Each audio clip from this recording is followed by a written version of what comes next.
Graça e paz, irmão e irmã, Deus te abençoe, seja bem-vindo a mais uma aula da nossa escola bíblica. E hoje nós vamos para a penúltima aula da nossa série de estudos sobre o panorama das cartas do apóstolo Paulo. Nós já estudamos até aqui 9 lições, hoje é a 10ª. Nós vamos estudar a carta de Paulo a Tito e eu tenho certeza que vai ser bênção para a sua vida, bênção para a sua caminhada. Essa carta que fala muito sobre discipulado. Eu tenho certeza que essa aula de hoje vai ser muito proveitosa. Particularmente gosto muito da carta de Paulo a Tito. É uma carta que, quando nós temos dimensão de tudo aquilo que cerca essa carta, todo o seu contexto, a gente tem estudado aí semana após semana, né, sobre situação e tema. Vocês vão ver na aula de hoje como que a situação que permeia aquela carta torna os ensinamentos dela ainda mais profundos para nós. Quando a gente tem um entendimento sobre qual era a situação que Tito enfrentava, eu tenho certeza de uma coisa: você vai olhar para cada versículo a partir de hoje de uma maneira muito diferente. Então nós vamos começar orando. Peço que você feche seus olhos aí na sua casa, faça desse momento um momento de estudo precioso na sua vida, né? Nós estamos aí nesse momento, cada um ainda na sua casa, você está assistindo aí num outro ambiente, mas que você possa fazer desse ambiente o melhor ambiente para os seus estudos. Vamos orar agradecendo ao Senhor por esse momento que teremos. Pai amado, nós te bendizemos, te agradecemos por essa série, Senhor, que tem servido de edificação para as nossas vidas, tem nos ajudado muito, Senhor, a conhecer ainda mais do Senhor, conhecer ainda mais, Senhor, sobre a situação de cada uma dessas cartas que o apóstolo Paulo escreveu, palavras de Deus para nós, e nós temos certeza, Senhor, que hoje aprenderemos ainda mais. Te pedimos, Senhor, abre o nosso coração, nossa mente, entendimento, ouvidos, olhos, Senhor, para que nada venha a ser perdido e que nós possamos, Senhor, ter um tempo precioso e poderoso de estudo da Tua Palavra. É a oração que fazemos, te pedimos assim em nome de Jesus. Amém, Senhor. Amados, quero antes de iniciarmos a nossa aula de hoje, fazer uma indicação de livro para você. Como eu falei aqui no início, eu gosto muito da carta de Paulo a Tito e desde a faculdade de teologia eu tenho dedicado uma certa atenção, um certo tempo para estudar um pouco sobre essa carta, conhecer um pouco mais. E um livro que me ajudou muito nesse estudo é esse aqui, ó. Esse livro chamado Graça Presente e Glória Futura, do autor Hélio Clabono Júnior. E aí, para minha surpresa, né, eu falei, poxa, eu vou ver ainda se vende esse livro para poder indicar para os irmãos. Eu paguei na época desse livro aqui algo em torno de 35, 40 reais mais ou menos. É um livro muito bom. Ele tem aqui, deixa eu ver quantas páginas. Tem aqui aqui antes da bibliografia. 243 páginas. É um comentário de Tito bastante completo. E eu fui procurar se ainda vendia. Conforme eu falei, eu paguei uns 35, 40 reais. Para minha surpresa, eu achei ele numa promoção no site da Amazon. Se você quiser, eu coloco aqui o link na descrição no fim do vídeo.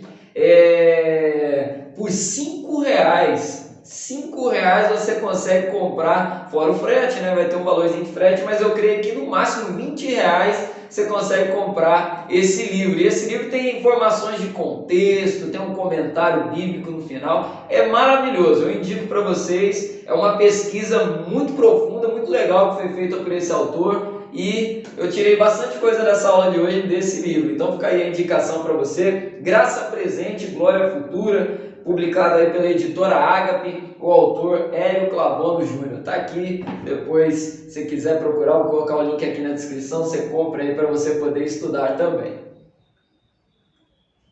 Vamos lá então para o nosso estudo, vamos começar aí. A carta de Paulo a Tito, eu vou pedir para você abrir aí a sua Bíblia, na carta de Tito, lá no finalzinho, já chegando no final da Bíblia, né? Já passamos aí por Timóteo na última aula, é logo após a segunda carta de Paulo a Timóteo. Pois bem, na aula de hoje nós vamos estudar então um pouco sobre essa carta que foi escrita para Tito. Quem foi Tito? Tito foi um companheiro de missão do apóstolo Paulo, um companheiro muito precioso, conforme nós vamos ver aqui daqui a pouco, e Tito recebeu uma missão especial. Qual era essa missão? Pastorear e edificar uma igreja que já existia numa cidade, numa ilha chamada Creta. Creta é uma ilha que fica no sul da Grécia, ela existe até hoje. Se você procurar aí no Google Creta, você vai ver ali as imagens. Tem um porto assim bem bonito, inclusive, você vai encontrar fotos bem bacanas de Creta. Um lugar no sul da Grécia que já tinha ali uma igreja. Tito então recebe a missão do apóstolo Paulo de fazer o quê? Ser deixado ali em Creta para ele poder pastorear e edificar aquela igreja que já estava ali. Tito então recebe esse chamado pastoral. Tito não aparece somente aqui nessa carta, nós vamos ver daqui a pouco que ele foi citado também numa outra carta que nós já estudamos, e a gente já vai ver isso aí daqui a pouco. Então, basicamente a introdução do assunto é essa: Tito, um obreiro, recebe essa missão da parte de Deus de pastorear uma igreja num lugar chamado Creta, e nós vamos estudar um pouco então aí sobre a situação, conhecer um pouco melhor o que era, qual era a realidade da ilha de Creta, quando Tito chega ali, como que o evangelho chega naquela ilha, e quem era Tito. A gente vai ver essas três coisas agora na situação da carta, o contexto dessa carta. Vamos começar então falando sobre a ilha de Creta. Vamos começar estudando um pouco sobre esse lugar. Tito, conforme eu falei, foi levantado por Deus para pastorear uma igreja naquele lugar. Creta era um lugar com muitos desafios, uma realidade marcada por uma grande libertinagem que era criticada mundo afora. Creta era um lugar que era muito criticado, era um lugar que tinham pessoas que eram consideradas ali pessoas terríveis. E a gente vai ver algo agora nesse sentido. Vou pedir para você abrir aí Tito, capítulo 1, versículo 12 e versículo 13. Você que já está com sua Bíblia aberta aí, fica mais fácil. Nós vamos então passear por essa carta como a gente vem fazendo semana após semana. Tito, capítulo 1, versículo 12 e 13. Olha o tipo de gente que Tito ia encontrar ali naquele lugar. Foi um dos cretenses, um próprio profeta deles, que disse: os cretenses são sempre mentirosos, feras terríveis, comilões preguiçosos. Esse testemunho é verdadeiro, portanto, repreendam severamente, para que sejam sadios na fé. Os cretenses eram considerados pessoas terríveis, pessoas de uma libertinagem assim no nível enorme. E aí o apóstolo Paulo vai dizer aqui o seguinte: olha, um próprio profeta deles, ou seja, alguém do meio deles ali, declara a seguinte coisa: os cretenses são sempre mentirosos, feras terríveis, comilões preguiçosos, ou seja, pessoas que eram de uma influência mundana enorme. E aí Tito chega naquele lugar para lidar com aquelas pessoas. Mas pastor, por que as pessoas em Creta eram assim? Por que eles agiam dessa maneira? E aí uma explicação bem interessante que nós encontramos aqui nesse livro e também em outros comentários bíblicos a respeito de Creta, que é o seguinte: Creta era uma cidade importante porque tinha um porto ali que tinha um percurso, passava ali uma rota comercial que gerava muita riqueza naquela ilha. E por ser um porto importante, você tinha pessoas que vinham de vários lugares. E aí você que assistiu a aula sobre as cartas aos Coríntios, você vai se lembrar que Corinto também tinha isso. Lembra que eu falei do porto de Corinto? Então em Creta também tinha isso. E vinham pessoas de vários lugares do mundo, por causa daquela grande circulação comercial que tinha ali. Girava muito dinheiro no porto de Creta. E isso atraiu o quê? Muitos cambistas, comerciantes, ambulantes, mas também ladrões e prostitutas de diversas localidades. o que deu à cidade características comportamentais bastante questionáveis no âmbito moral. Vieram muitas pessoas de fora, comerciantes, pessoas que vieram agregar ali na ilha e tal, artesãos, pessoas de diversas áreas, mas também muitos ladrões começaram a chegar em Creta, muitas prostitutas começaram a ver em Creta oportunidade de exercer ali o seu trabalho, e ali começou então a haver uma grande onda de perversidade moral naquele lugar. Mas não somente por causa disso. A ilha de Creta era uma ilha também muito marcada pela idolatria. E os deuses gregos adorados ali naquele lugar, a própria história narrada deles na mitologia grega, era muito marcada pela violência, pela trapaça, pela malandragem. Então, quando eles adoravam aqueles deuses, quando eles olhavam a mitologia que contava a história daqueles deuses, eles viam ali traços de caráter que eles começavam a trazer para a vida deles. Então, um ambiente de trapaça, um ambiente de violência, um ambiente de malandragem, como nós vimos aqui no versículo 12, os cretenses eram muito dessa pegada, assim, desse estilo de vida. E, inclusive, uma curiosidade, você ser chamado de cretense naquela época era considerado uma ofensa, né, por conta dessa característica toda que eles carregavam. E aí uma outra curiosidade também, eu vi numa pesquisa que eu estava fazendo, há pessoas da área de linguística, da área de pesquisa de línguas, de letras, que defendem a tese que o xingamento, a ofensa, você chamar alguém de cretino, tenha vindo, né, desse ambiente aqui. Tem essa linha, não se sabe ao certo, não posso confirmar isso para vocês, mas faz sentido, né? A palavra cretino, da palavra cretense, é algo, tem a mesma raiz, né? Então, provavelmente tenha vindo disso daqui. Há quem defenda essa linha. Então, olha o ambiente em que Tito chegava, era um ambiente muito desafiador. E como o evangelho chegou em Creta?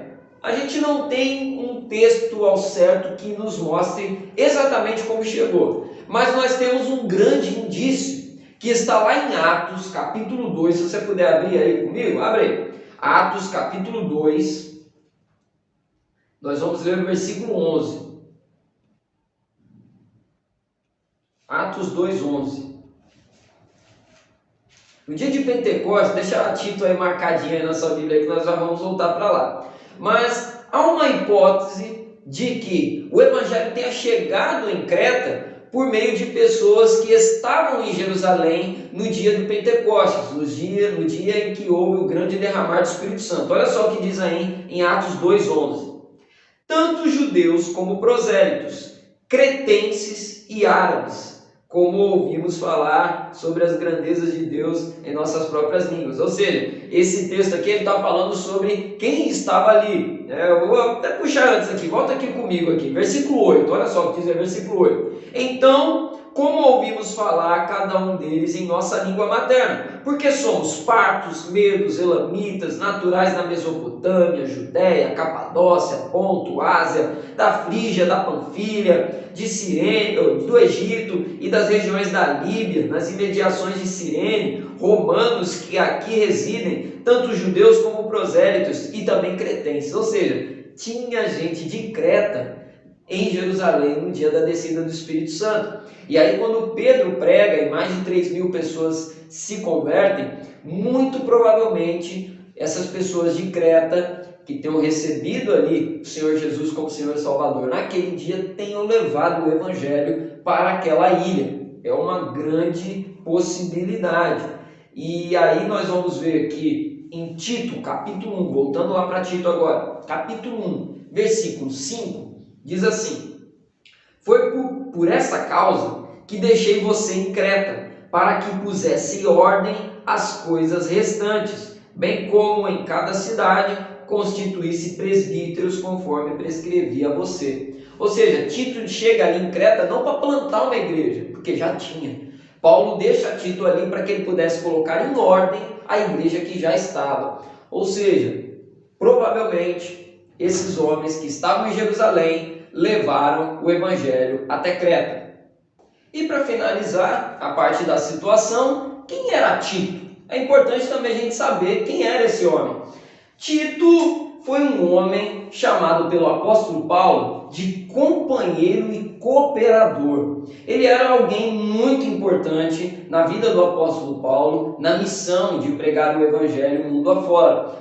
Tito também foi citado na segunda carta de Paulo aos Coríntios, no capítulo 8, versículo 16 até o versículo 22. Tito já acompanhava Paulo naquele período e, inclusive, Paulo envia Tito até Corinto para auxiliar aquela igreja na coleta das ofertas que estavam sendo levantadas ali para abençoar outras igrejas, para abençoar a obra missionária. Tito já é citado antes, então. Tito é um homem cooperador, é um homem que Paulo confia. Inclusive, era uma tarefa muito importante ele ir até Corinto e pegar ali as ofertas que seriam investidas na missão, na obra missionária que o apóstolo Paulo estava realizando ali, conforme a ordenança do próprio Deus. Então, Tito já acompanhava Paulo ali de antes. E em Tito, capítulo 1, versículo 4, o apóstolo Paulo vai dizer o seguinte sobre Tito: a Tito, verdadeiro filho segundo a fé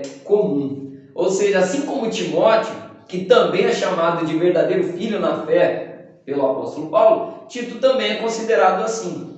Paulo olhava para Tito e via ali um verdadeiro filho na fé, uma pessoa em quem ele confiava muito. E aí eu quero ler aqui uma anotação que eu fiz aqui na apostila, que você pode baixar aqui no final, que diz assim: Tito era um homem de confiança, com evidente cuidado e zelo pastoral.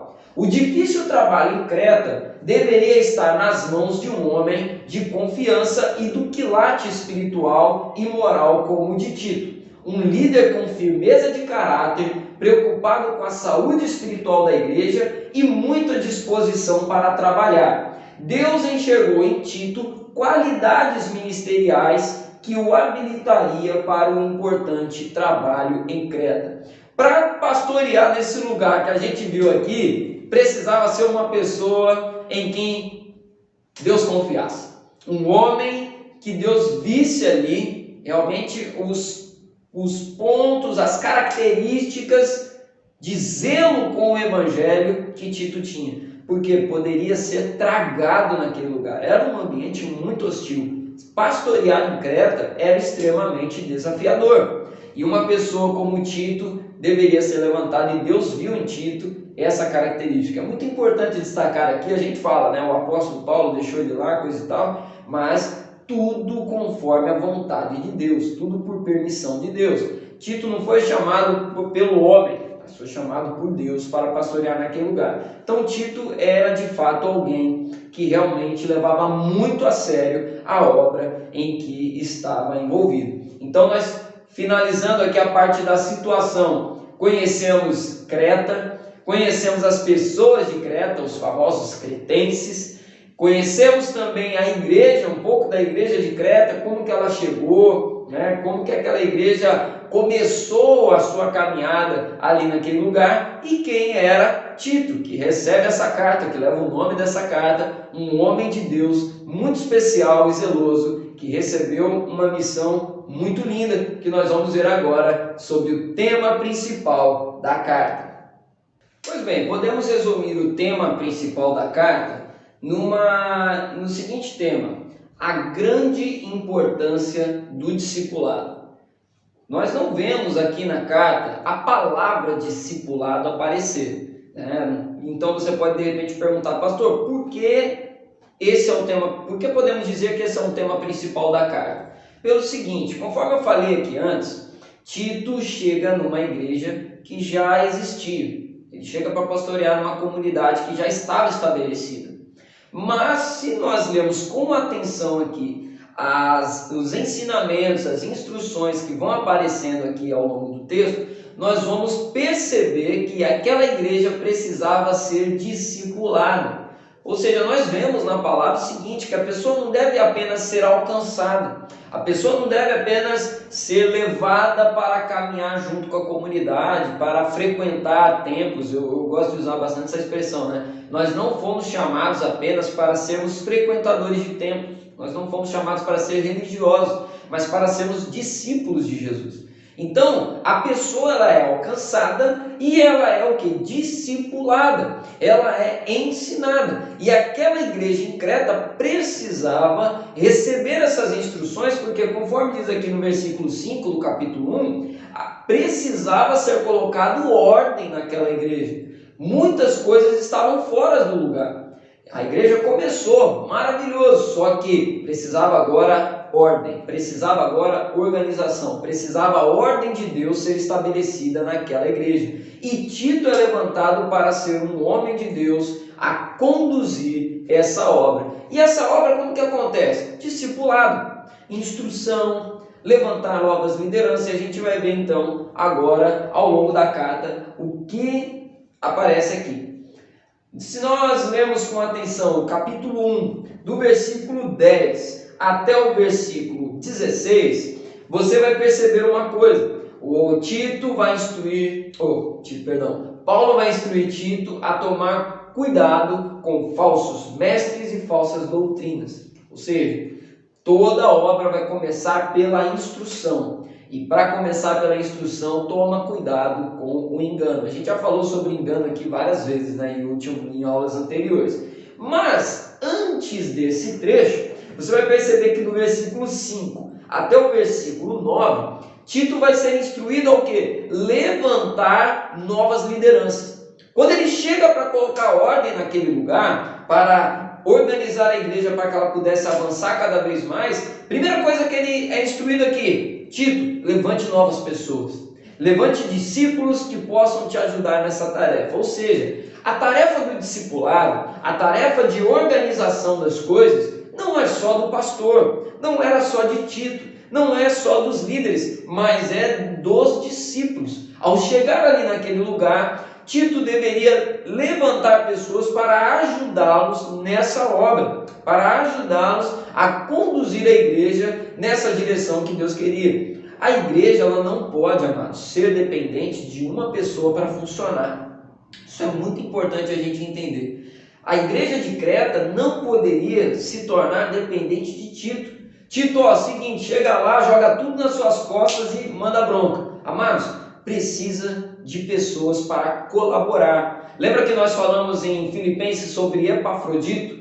Epafrodito era um homem que era colaborador. A igreja precisa de colaboradores. A igreja precisa de pessoas que entendem a sua responsabilidade em todas as áreas. Em todas as áreas. A sua responsabilidade na frequência nas atividades, porque quando nós estamos juntos ali para cultuar, ou na escola bíblica aqui para estudar, num discipulado, nós estamos o quê? Numa tarefa, numa obra de crescimento. Isso é uma das nossas responsabilidades também. É responsabilidade também de cada discípulo ser fiel nos dízimos e nas ofertas. Por quê? Nós vemos isso desde o Antigo Testamento até o Novo, que a responsabilidade para levantar os recursos, para abençoar que a obra possa continuar acontecendo, Deus designou aos seus discípulos, aos homens e mulheres. No Antigo Testamento, no templo, era levado o quê? As ofertas para sacrifício no templo, para que o templo pudesse continuar ali com as suas obras, com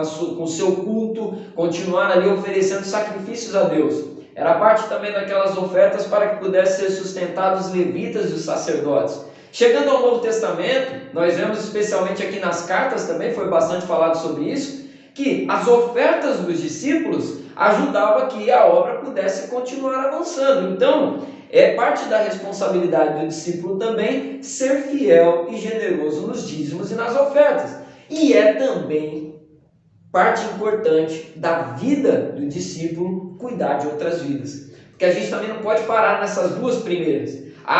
Minha responsabilidade é ir nos cultos, é ir na igreja, é dar o dízimo, e aí a parte de cuidar, de ensinar, eu deixo para outro. Não, nós precisamos entender que esse ciclo todo é importante de vivermos. É lógico que cada uma delas é fundamental, mas todas precisam ser vividas.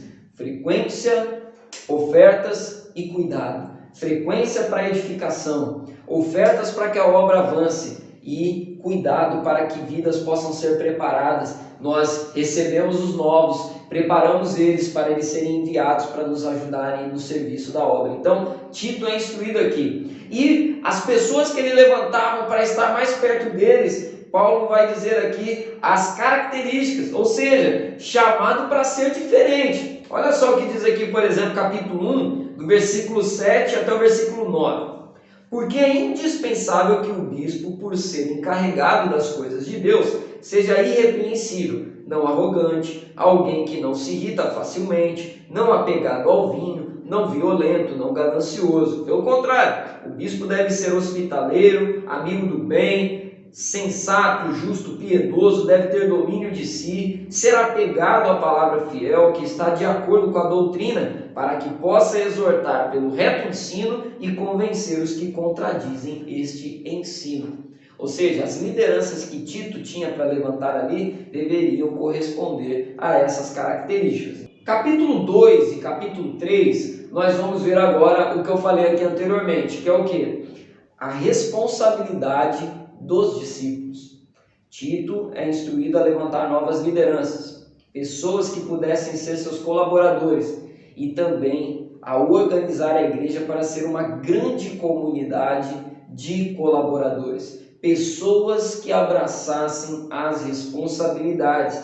E aí no capítulo 2 e capítulo 3 nós vamos ver essa abordagem, e nós vamos ver aqui o seguinte, que não há nenhum tipo de possibilidade para alguém querer ser discípulo de Jesus e continuar vivendo conforme o que lhe der na cabeça.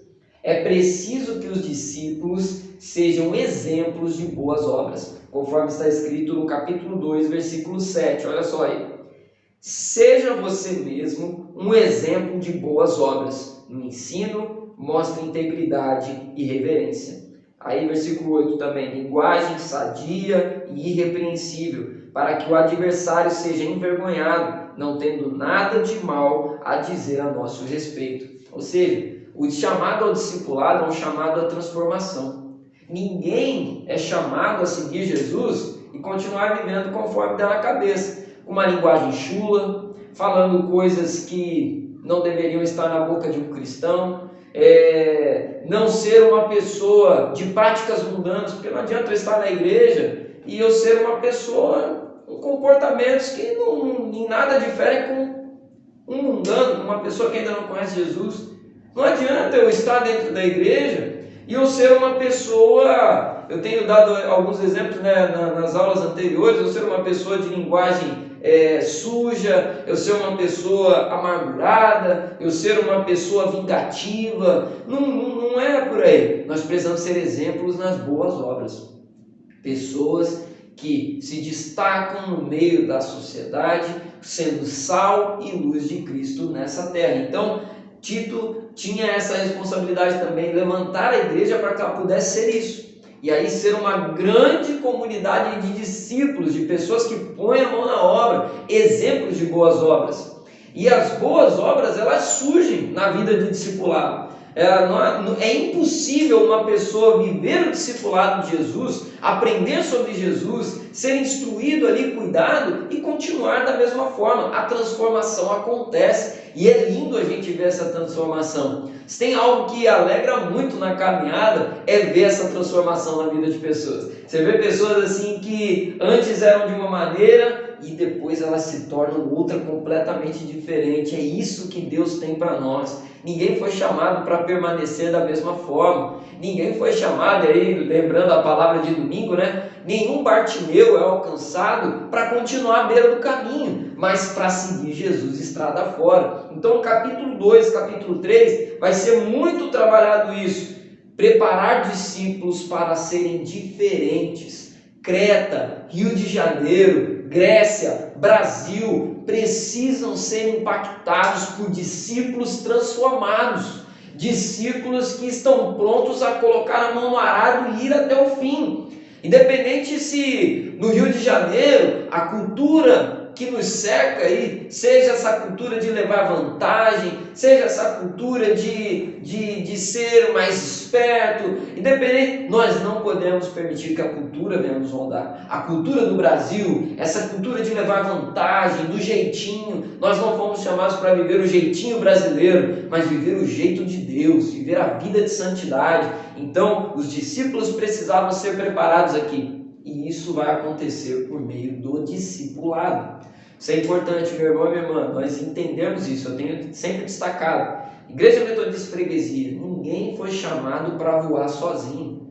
Todos nós precisamos estar juntos. Mulheres, discipulem outras mulheres. Homens, discipulem outros homens. Jovens, juvenis, não podemos permitir que ninguém fique sozinho. Você que é líder, fique com seus olhos atentos a quem está chegando. Chegou uma pessoa nova, já manda mensagem: ó, fulano, seja bem-vindo, estamos aí, se coloca à disposição, porque nós fomos chamados para ir pelo mundo, pregar o evangelho e fazer discípulos, discipular pessoas, ensinar pessoas, e esse é um tema que vai passando ao longo da carta aqui de Paulo a Tito. A obra do discipulado leva as pessoas a atingirem a maturidade na fé. Essa maturidade os tornará diferentes no mundo. Interessante quando a gente fala sobre maturidade também, é que maturidade nos faz dependentes de Deus, ao invés de pessoas. Porque tem gente que, infelizmente, acaba estacionando também nesse ponto, né? Ah, esse fulano de tal foi embora, a minha vida acabou. Porque ela se torna mais dependente do homem do que de Deus. Então nós precisamos entender também isso. A tarefa do discipulado não é tornar as pessoas dependentes da gente, mas é fazer com que elas entendam que a dependência delas está sempre no Senhor. Independente se o líder do ministério sair, se trocar, se sair o pastor, se trocar, se independentemente disso a igreja permanecer, o povo permanecer. Se o seu líder de discipulado hoje ele está aqui, mas amanhã Deus levar ele para um outro lugar, permanecer, porque eu aprendi pela maturidade da fé que eu sou dependente de Deus. É lógico que pessoas são maravilhosas, a gente ama as pessoas. É muito bom você estar perto de pessoas que você ama, aquela pessoa te ensina muito, que você quer estar perto dela, mas estar pronto para que a qualquer momento, se alguma mudança acontecer, eu permaneça de pé. Eu lembro que em Valença teve um pastor que ele falou algo que eu achei muito legal e aquilo marcou muito a minha vida. Ele falava sempre o seguinte: eu vou saber que o pastorado que Deus me deu para realizar aqui na cidade de Valença foi bom de fato, é quando eu sair daqui. Porque se eu sair e a igreja permanecer, é sinal de que a boa obra foi cumprida ali. E aquilo me marcou muito. Então a gente mede também o nosso trabalho, a gente vê por isso. Por exemplo, o apóstolo Paulo, ele não ficou ao lado de Tito o tempo inteiro, mas a vida de Tito após a separação do apóstolo Paulo dá testemunho de que Tito permaneceu, Timóteo permaneceu. Então a gente passa e a gente tem que fazer com que o discipulado, a obra que vai sendo realizada na vida das pessoas, seja algo que leve elas à maturidade. Olha, se um dia Deus levar cada um para um lado, e eu saber que você permaneceu, é a maior bênção que eu posso ter. Então, a gente tem que ter sempre isso no nosso campo de visão. E essa obra foi a obra levantada aí para que Tito pudesse fazer. E aí é interessante, para finalizar aqui esse ponto sobre o tema da carta, capítulo 2, versículo 12. Olha só que interessante, versículo 11, 2:11. Olha só o que diz aí. Porque a graça de Deus se manifestou trazendo salvação a todos. Ela nos educa para que, renegadas as impiedades e as paixões mundanas, vivamos nesse mundo de forma sensata, justa e piedosa. Interessante aquilo que fala, né? Primeiro ponto, a graça de Deus, ela opera salvação. Aí, metodista agora vai se lembrar, né? Da graça salvadora, da graça salvífica e da graça que é santificadora. A graça de Deus que salva o pecador também educa o pecador para que ele se torne discípulo. A graça de Deus, ela salva e santifica. Ou seja, não é só chegar e agora entrar para a igreja, é viver o processo, é viver as próximas etapas. E eu amo esse versículo 12 que fala, né? Essa graça nos educa. Que coisa maravilhosa. Nosso Deus é um Pai maravilhoso, um Pai que educa os seus filhos. E é isso que a gente vê aqui no tema principal da carta de Tito, a importância do discipulado. Uma igreja que vive o discipulado é uma igreja que cresce, é uma igreja que avança, é uma igreja que vê transformação. Chegamos agora ao fim dessa aula, espero que tenha sido aí bênção para a sua vida, bênção para a sua caminhada. Se puder depois, leia a carta de Paulo a Tito, são 3 capítulos, é uma carta bem pequenininha, mas com palavra de Deus para a sua vida, palavra que eu tenho certeza que vai te instruir, vai gerar crescimento, vai gerar maturidade. Estude depois, pegue aí o material, lembrando, o material está no link aqui embaixo, vou deixar também o link para você poder comprar o livro, você que se interessar. Busque o conhecimento da palavra de Deus, porque como diz, né? Conhecereis a verdade e a verdade vos libertará. Conheça a palavra, busque esse crescimento e que a gente possa ser como Tito, homens e mulheres que não temem os desafios diante de nós. Homens e mulheres que não se intimidam, que não param, mas que vão em frente, que avançam, que nós possamos ser assim e que levantam novos discípulos, novas lideranças. Deixa Deus usar você para levantar novas pessoas. E aí que nós possamos sair com essa motivação, almas, vidas, alcançar pessoas, colar aí nos novos. Nossa igreja, eu estou muito feliz porque a gente está tendo a oportunidade de receber muitas pessoas que estão chegando nesse período agora de pandemia, que foram alcançados pela palavra. Amados, tem muita gente para ser cuidada, tem muita gente para ser discipulada. Não fique parado, deixa Deus usar a sua vida, discipule alguém, cuide de alguém, chame alguém para caminhar ao seu lado, que nós possamos ser encorajados a isso, em nome de Jesus. Eu quero encerrar essa aula orando então por você, agradecendo a Deus por esse tempo de estudos que tivemos. Conforme falei, hoje é a nossa penúltima aula, aula 10, e semana que vem nós vamos encerrar a nossa série de estudos sobre as cartas de Paulo com a carta a Filemon. E eu tenho já uma expectativa de uma coisa, olha, não perca a próxima aula, que é a carta assim talvez mais diferente de Paulo. É uma carta assim espetacular. E eu creio que a gente vai encerrar aí com chave de ouro. Vamos orar então, agradecendo ao Senhor. Deixa eu só beber minha aguinha, né, para não perder o costume. Tá calor, a garganta vai secando, a gente precisa de água, né? Vamos orar agradecendo, meu irmão, minha irmã.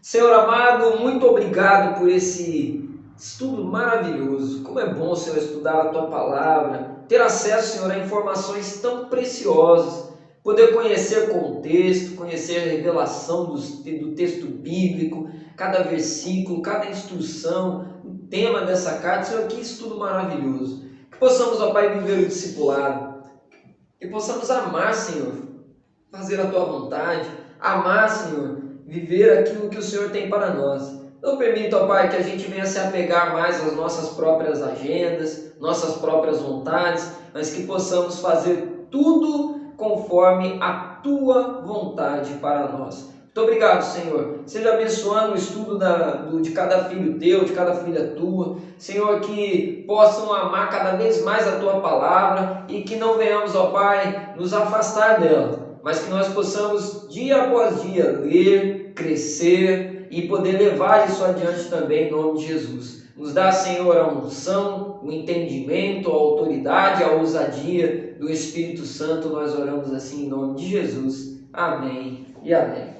Amados, que o Senhor abençoe sua vida, que o Senhor possa continuar te guardando. Lembrando, quinta-feira temos a Quinta Profética lá no Facebook, acompanhe conosco. E eu vou te pedir também, compartilhe o link dessa aula, mande para outros irmãos, para outras irmãs.